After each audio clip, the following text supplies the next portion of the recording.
Let's give him a big round of applause for my main man and the headliner for tonight, Mr. Phil Korz.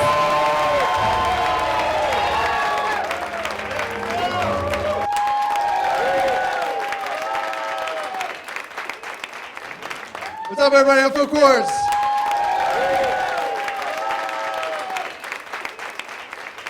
Thank you so much for coming out. And Angela, thank you so much for not asking my mom the fuck, marry, or kill question. Because that would have been weird. So as you guys know, my parents were in the audience, so.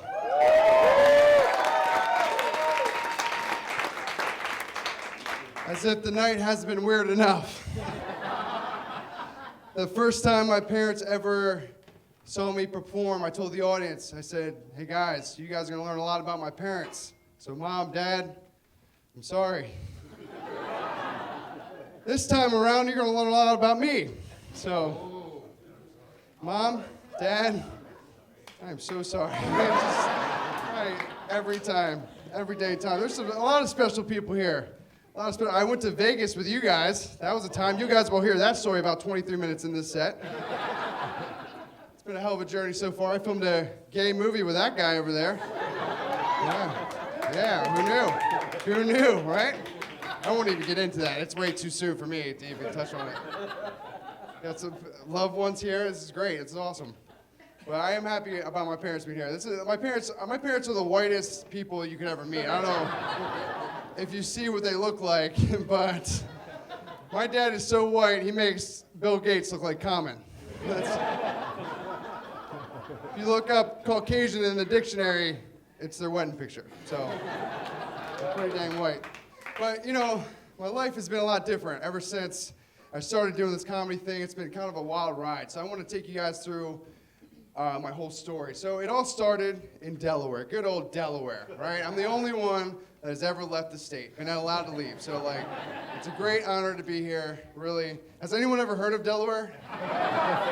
It is a state. It's a real state. It's a real thing. Delaware, so literally, my journey starts with Crazy Sarah. Crazy Sarah started it all. And I don't know what it is about me, but I just attract the best people in the world. I gotta be careful, because she could be here. So if there is a laser pointer on me at all, let me know, because it's not good.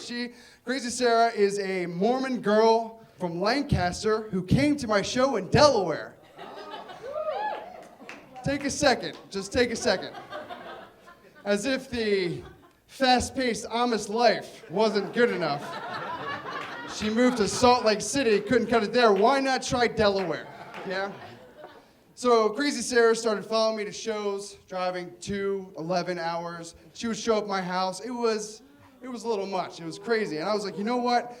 Crazy Sarah, I had to be firm with her. I can't have this. She was like showing up at random times at night and like coming up to random times of the show. I wish somebody here knew Crazy Sarah, because please God help me get rid of her. But anyway, so I had to be firm with her. I had to say, you know what? Listen, Sarah, you're Sarah. I had to be firm, so I had to practice this. Sarah, Crazy Sarah, stop following me around. I can't do this anymore. She's like, oh, but I have a free ticket to California, LA. Do you want to go? What a sweet girl she is, you know? What a sweet, who cares if she threw a Molotov cocktail at my girlfriend's house? Like, she is so nice. What could go wrong in California with Crazy Sarah? So we're there, and of course, Crazy Sarah tries to have sex with me every night, which I knew was coming, but I knew that I had to have a plan or a plot to get out of it, right? So I was thinking of all these excuses, like, yeah, did you see the last episode of This Is Us? You expect me to have sex with you? Or, I was like, listen, I'm thinking about doing Scientology, and so this isn't gonna work out with you being a Mormon and a crazy person, so. Didn't work, so I was like, you know what, listen, I went to the movies with Tom the other day, and we were sharing a popcorn, and I sucked Tom's dick. We were sharing a popcorn, next thing I know, I'm sucking Tom's dick in the parking lot. And she goes, Phil, it's okay. So did I. I'm never gonna get rid of this girl. I'm never gonna get rid of her. But it was cool because Crazy Sarah was a war veteran, so she was doing her veteran things. I was doing my, yeah, give it up for that. Give it up for veterans, hey. And Crazy Sarah had connections. I didn't know this, but she knows a lot of cool people in LA. She introduced me to the one and only ambassador of Guam. Hell yeah, you know? Hell yeah. You know, most people go to LA to meet Judd Apatow or Steven Spielberg, but no, me. I get to meet the ambassador of a country I've never heard of, so this is fantastic. He then introduced me to the ambassador of Connecticut, and it got weird. But the ambassador of Guam told me, he was like, listen, I believe in your talent, I believe in you. I want to introduce you to a talent manager here in Hollywood. I'm like, what? This is amazing. My first talent manager in Hollywood? This is incredible. My career is going to take off. This is great. Why? Who wouldn't trust the ambassador of Guam when he speaks, you know? When the ambassador of Guam speaks, people listen, okay? I'm a big deal in Guam. I get all the coconuts I want. Okay? So he introduced me to Hollywood Terry, and Hollywood Terry is everything that I envisioned a Hollywood talent manager to be. She had a raspy voice, raspy face, only came out at night. She slept upside down. Classic Hollywood manager. And I was her type. Type O. So it was great. And so our arrangement, Hollywood Terry said that if I were to help take care of my new Hollywood little sister and her husband, if I could rehab her husband, that she would give me a free place to stay in Hollywood and help me get famous. Sounds great, right? It's like amazing. My Hollywood sister was your stereotypical Hollywood bitch. Like, I would have to drive her to auditions, and she'd wear this stupid silver, like this pink vest and a silver tiara. I hated walking that dog down West Hollywood. It was the worst time of my life. I didn't even get a wink walking down that. It was bullcrap. I can't walk a dog that has more acting credits than I do, you know what I mean? And her husband, who I was gonna train, is the one and only Jimmy Stewart, right? So if I were to train him and rehab him, I would, have this free place to stay. And not Jimmy Stewart, the actor, Jimmy, because he's dead. That would be weird. I'm talking about Jimmy Stewart, the Jazz Hall of Fame artist, right? That's awesome. And Jimmy was a cool guy. He was so cool. He would share stories with me of his tour and everything, how he lived his life. Sometimes I would change his diaper. We'd smoke a blunt. It was great. He shared his medical card as well, so it was awesome. And it was funny because he had this evil cackle, and it was hilarious to me because he would play pranks on the doctors, on everyone, and it was like really funny because that was our bonding moments. There was a situation where we're in the doctor's office, and it's just silent. And out of nowhere, Jimmy's like, help! Help! I need help! Screaming. Everyone's frantic. Everyone comes running in there, checking his blood pressure, checking his whatever, IV, all this other stuff. And he's like, I can't reach the remote. The doctors were like, we gotta pull this plug. We gotta get him out of here, because he is messing up our lives. We had cool moments though. We had cool moments when as a trainer to see him. So with so much improvement over the short time that I had with him, like when I met him, he could only walk with his walker. He'd walk real slow. And we started training in the gym, and after a while, he would come up to me and be like, Phil, watch this. And he would let go of his walker and, I'm walking. And then just start pissing himself. And he's like, at least I'm standing.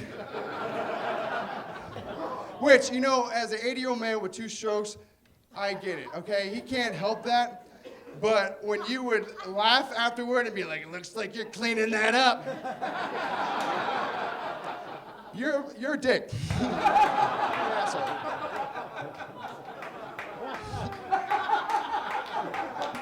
So I had to get out of there. I thought that Terry was reading my thoughts, and I couldn't handle Jimmy, and my little sister was stealing all my roles. So I just had to get out of there. But I told Terry, I was like, listen, I want to help you out with your husband, but I can't stay here. I got to have my own place. And she said, well, if you leave. I can't help you. So I left. I was like, you know what? I'm in LA and I'll figure this out. I'm a grown man. I can do this. And I ended up being homeless for about a month and in LA, which it's okay. You know what? Being homeless in LA is really not that bad. To be quite frank, it was literally a whole bunch of ex-film producers with a lot of great drugs. So, and you knew they were all homeless because they all had iPhone 4s. They would chill on the seawall talking Bitcoin, so it wasn't that bad. But I lived that life for a while, and I was like, you know what? I scrounged up enough money to get an Airbnb with none other than Ukrainian's #1 rap artist. Moving up in the world, yes. First it was the ambassador of Guam, next is Ukraine. I'm a big deal in Ukraine. I get all the programs I want. But it's cool because I am Ukrainian, which is the coolest part, right? Yes. I am Ukrainian, so I was living with this rap artist, and I'll tell you what, Kendrick Lamar has nothing on Ukrainian rap, because I'm gonna rap for you right now. You guys mind if I rap a little Ukrainian rap? I'll get some water. Okay. Один, два, три, четыре, пять, шесть, семь, восемь, девять, десять, клипи, масло, motherfuckers! Before the claps, what did I say?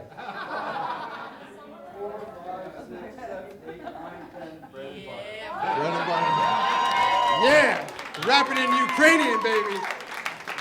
So you know what? I'm in this Airbnb with Ukrainian's #1 rap artist. What's up? Making my way next to the world, hopefully. And I get a call from these guys right here in this row. Hey Phil, you want to come to Vegas for an EDM concert? Do you guys know what EDM is or sounds like? Okay, for those of you who don't know, EDM sounds a little like for 9 hours. Everyone is doing the same thing the whole time. So yeah, of course I'm going to go to this EDM concert. So I'm flying out to Vegas, and I meet a music producer, and he's talking me up. He's like, yo, you're in Vegas, you're with the boys, having fun, having a good time. Here is a VIP ticket to Vegas's biggest strip club. I've got a golden ticket. So I'm so hyped. I meet my boys. They're here. They're from Maryland. They're like, yo, we're hyped for this concert. And I'm a roamer. When I'm going out, I like to talk to people. I like to meet people. So my boys are doing their thing. I start walking into the line. I meet this couple who was their anniversary, and I was like, you know what? You guys are really nice. When you guys get in the concert, I'll buy you your round of drinks, right? So it was like a nice, sweet little moment. This guy comes out from the line, and he's like, you don't even have a ticket to this concert. You're using these nice people to get their spot in line. I said, what? And he's a tough guy, so he takes his shirt off. I don't want to confuse him, so I take my pants off. What's up? So he's in my face, he's about to start a fight, and that's when I turn to my boys. Look for my boys. Look for my boys. My boys are nowhere to be found. Which must have been carelessness on your part, because it definitely wasn't the Molly that we had taken. Being on Molly in Vegas is like being on fucking Molly in Vegas. I had the best time of my life. So whatever, I don't even want to fight this guy. I don't care. I'm like, I don't even need this stupid concert, I'm gonna get out of here. Right? And then I remember I have a golden ticket, so I'm like, you know what? What a boss that is to go to Vegas's biggest strip club and just have a VIP room to myself. Yeah, sign me up. So I'm literally having casual conversations with these strippers. Like, yes, Wyoming, I do think that court reporting is a great idea for you to try. Yes, Lindsay with 2 E's. I will take the down Perry on 85. It was great. So I had my hour. Left him $300. I didn't touch a boob. I didn't even look at a boob. Eye contact the whole time, right? I was like, I'll just take this. It's cool. Drop my $300, right? Go to walk out. I get surrounded what I can only describe to you as Boys to Men turned into Transformers. The big old neck rolls. You can put tacos in.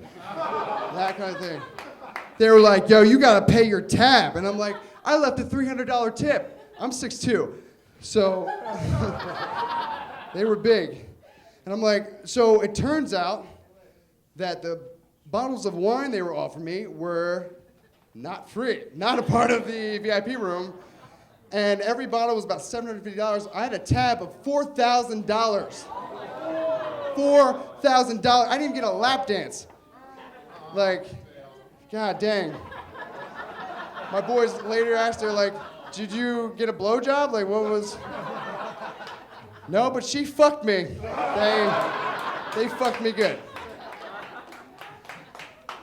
So I look at these bouncers and I'm like, first of all, do you know the ambassador of Guam? And second of all, I have a golden ticket. But they weren't having that, so they ended up kicking me out. Well, I actually had to pay the tab. I maxed out my credit card and my parents' emergency credit card. So hey, big reveal. That's where that charge came from. Okay. I'm not coming home to Christmas. I was in Vegas all by myself, right? When I realized I didn't have my cell phone. So I'm like, you gotta be kidding me. So I go back to the strip club to face the Transformers. And I looked through the lost and found. I didn't find anything of value. All I found was a signed Nickelback CD, a can of WD-40, and an IOU to John Mayer. So it was cool. Well, you know, it's okay, because I'm gonna be in Vegas. I'll just go off the grid. It's okay, I don't need a phone. Everything's good. Monday, I went to the spa. I went to the gym. I had a great day. It was awesome. I was just like refreshed. I'm like, you know what? Maybe this is my chance, my start. You know, my new fresh start. When I get a phone call from my hotel phone, rang at 6:30 a.m. I'm like, hello? She's like, oh my God, Phil, are you okay? I'm like, who is this? We're gonna call this girl the succubus. It's not. It's not. Yeah, see, it's a succubus. This is a new one. She's like, Phil, she's like, oh my God. She's like, someone texted me from your phone saying that they have it, but if you want it back, it's gonna be $400 to get it back. But don't worry, I'm flying to Vegas to help you get your phone back. What a sweet girl she is, you know? I can't wait for you to come.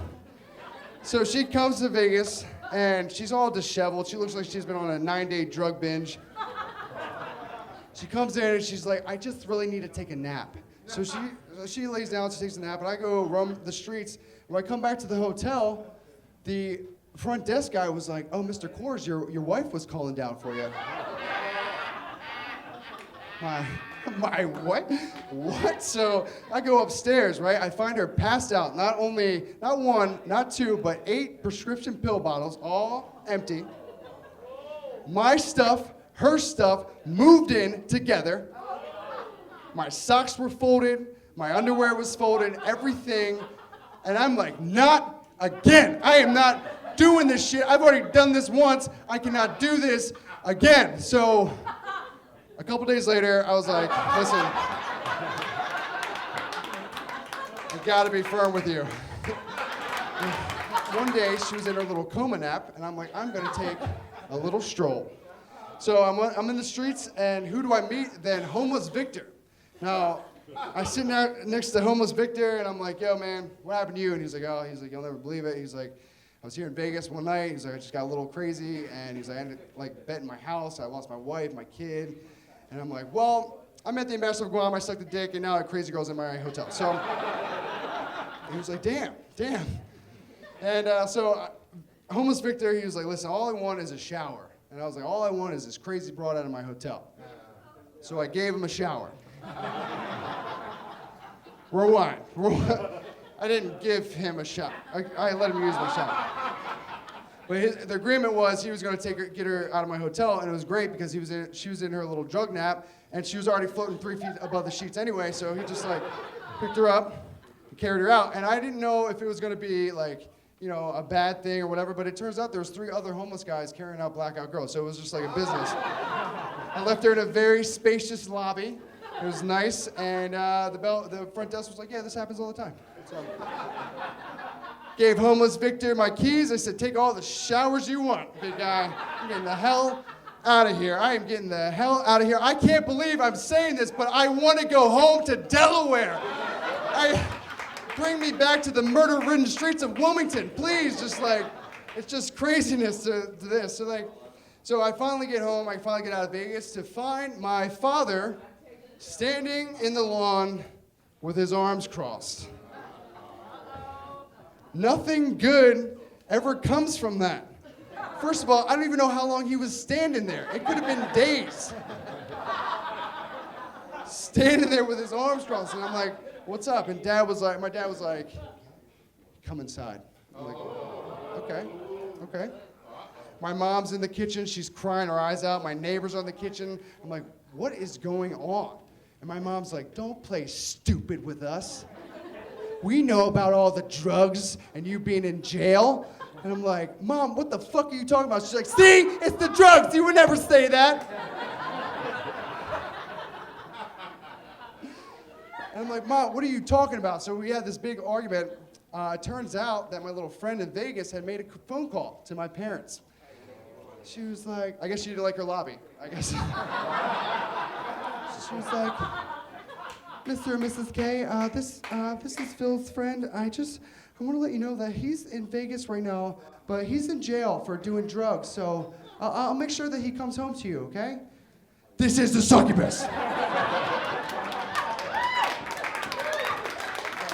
I grew up in a very, very Christian, conservative household, you know? So, like, even writing jokes as a young kid, I had to hide and sneak around the house. Like, I'd be in the bathroom for a couple hours, and my dad's like pounding on the door. He's like, I know what you're doing in there.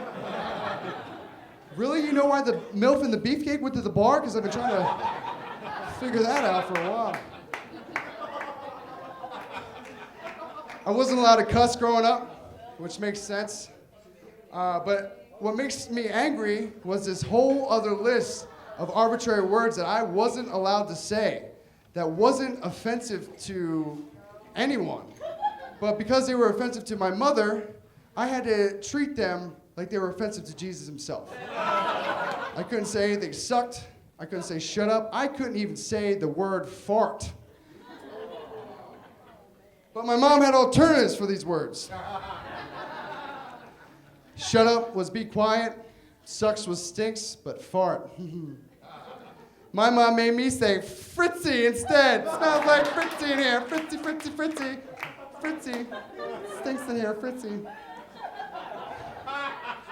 Do you know how many times I got beat up on the playground for saying that shit?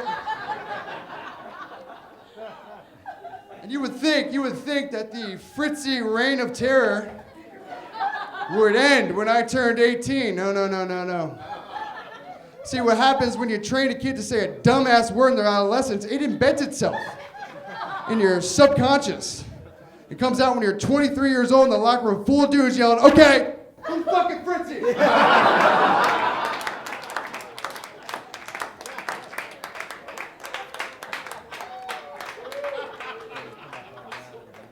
Another thing that wasn't discussed and nor permitted in the Christian conservative household were any activities of the masturbatory nature. I love the look already. We're going all for it. But you know, that doesn't necessarily stop teenage boys from participating in those activities. It just forces teenage boys to be more strategic when executing those activities. I was a James Bond of jerking off. I was. I would sneak a Reba when my parents were most distracted, which is when they watched the show Reba. Does anyone know what that show is? See, you know. So it's a really funny show. It is. But I could pull myself away to sneak a Reba. So, does anyone know the theme song? The theme song? Anyone? Yeah, sing it. Crazy Sarah #2, sing it. What's it got? My roots are planted in the past. Ooh, my life is changing fast. Who I am is who I wanna be. I love the show. Single mom who works, I'm a survivor. Yeah, I can't hear that song without getting an erection, so. I can't even eat KFC chicken without getting an erection because now Reba is the colonel. But listen, my strategy had a 99% success rate. The 1% can really do a lot of damage. I would always hear the theme song and yell, "Arriba!" and run downstairs. My parents never understood why I got so excited for Reba to come on and then never watch it with them. So I'm downstairs doing my thing, and it came time for the finale. And normally socks were my method of catching and discarding my fluid. I look down and I'm barefoot. Crap. I don't want to mess up the keyboard. The carpets were just steamed. Ooh, perfect, coffee mug. Let's rewind for a second. Now, I don't just go and, do in coffee mugs. That's disgusting, that's gross. But I only had about 0.4 milliseconds to make a decision. Cheers. Phil Nog, anyone? So, as I set the cup down, I realized that it is my dad's favorite coffee mug with Mickey Mouse saying "World's Greatest Dad" written right on it. Oh my God. I can't believe I just did that to his cup. Do I throw away my dad's favorite mug? Do I wash it? Is that worse? Like, hey, Dad, meet your grandkids.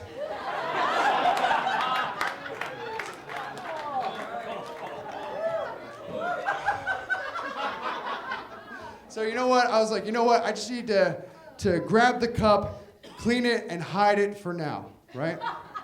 And as I turn around to rinse my shame out of that cup, my dad is standing in the doorway, gaping at me, clearly disappointed. And we had a conversation without words for what felt like 3 hours. I don't know, I blacked out. But I had so many questions, like how long has he been standing there? Why is he watching Reba? Did the DVR start recording? Oh yeah, and my dick's out. Holding a jizz cup. That answered all of my questions. I was driving down the interstate with my mom not too long ago, and there's a car in front of us with a bumper sticker that says, "I heart Great Roadhead." And my mom is staring at this bumper sticker. She's staring at it. She finally leans in. She's like, "Phil, what's Roadhead? What is it?" Mom, we have a 9.5-hour drive. You're going to ask me this question right now? What would you say to your Christian mother if she asked you what's Roadhead? You better think of something, because I had to. I lied my ass off. I was just like, "Ma, it's just when you're driving and you have a really great idea."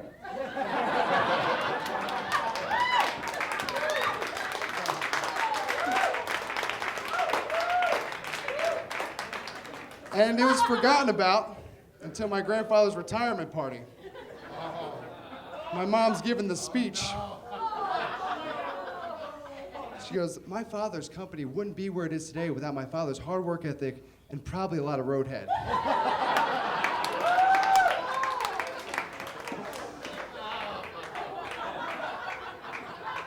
That shit was hilarious to me, because that woman made me say Fritzy my whole life.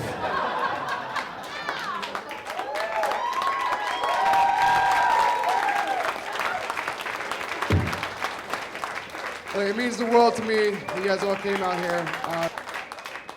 One of the things that I've learned is always stay humble and always stay positive And it just means the world to me that you guys are here because I really am living my dreams, and it's just amazing. So I went through Vegas. I went through the Ambassador of Guam. I sucked some dicks. I had some dicks in my butt. A lot of things happened. But here, I'm in New York. I'm in New York. And this time, I'm doing it right. I'm gonna do it right this... Oh, crap. Crazy Sarah!